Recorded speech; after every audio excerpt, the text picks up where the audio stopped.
Laptop से video चलाना है, वो निकाल के उसमें लगाइएगा, कोई HDMI निकाल के उसमें लगाइएगा।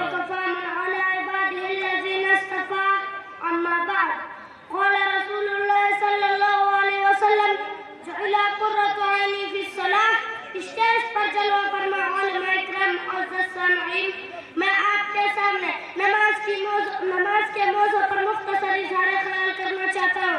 दुआ कीजिए कि अल्लाह ताला हम सबको उस पर अमल करने की तौफीक अता फरमाए, आमीन। हज़रात, नमाज दीन इस्लाम का दूसरा अजीम तारीम और सुकून के बाद सबसे पहले रुकन है।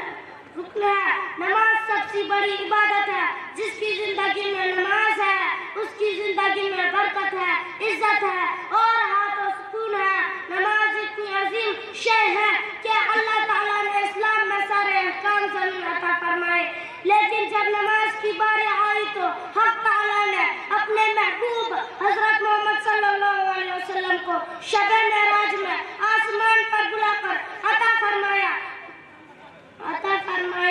गोया नमाज खुदा का कीमती तोहफा है जो उसने उम्मत मोहम्मदिया को बख्शा है। मोहतरम सामईन, नमाज की अहमियत का अंदाजा इससे लगाया जा सकता है, कुरान मजीद में सबसे ज्यादा इसी इबादत का तज़किरा किया गया है और दोनों जहां के सरदार हज़रत मुस्तफा सल्लल्लाहु अलैहि वसल्लम ने उसकी फजीलत को बार-बार बयान फरमाया है। चुनांचे दबाएंगे ना AF हो जाएगा। AF मतलब ऑटो फोकस, MS मतलब मैनुअल फोकस। मैनुअल फोकस पे इससे कंट्रोल होता है, जिसने उसको कायम किया, उसने दीन को कायम किया और अभी हम किया था, लाइट उसने दीन ही को ढा दिया। आप सल्लल्लाहु ऑटो पे कर देना, समझा? जब बच्चा 7 साल का हो जाए तो उसे नमाज का हुक्म करो और जब 10 साल का हो जाए तो उसे नमाज छोड़ने पर मारो। सामईन इकराम, नमाज छोड़ना बहुत बड़ा गुनाह है। आप सल्लल्लाहु अलैहि वसल्लम ने फरमाया, ईमान और कुफ्र के दरमियान फर्क करने वाली चीज नमाज है और फरमाया, जो शख्स जानबूझकर नमाज छोड़ दे उसने कुफ्र किया।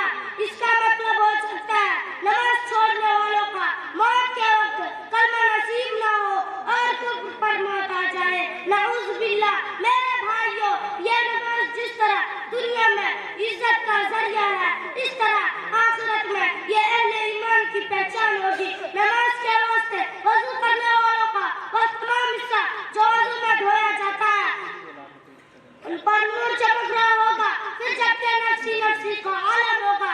नाफरमानों को फरमाबरदारों से अलग करने के लिए सजदा का हुक्म दिया जाएगा। सबके सब सजदे में चले जाएंगे, मगर वो लोग जो नाफरमान थे और नमाज नहीं पढ़ते थे उनके कमर में तख्ता लगा दिया जाएगा, जिसके सबब में वो सजदा नहीं कर सकेंगे। इसी तरह आखिरत में इसी तरह बेनमाजियों को महशर में सबके सामने जलीलो खार होना पड़ेगा। आए करेंगे, आज से हम नमाज की पूरी पाबंदी करेंगे इंशाअल्लाह। अस्सलाम वालेकुम।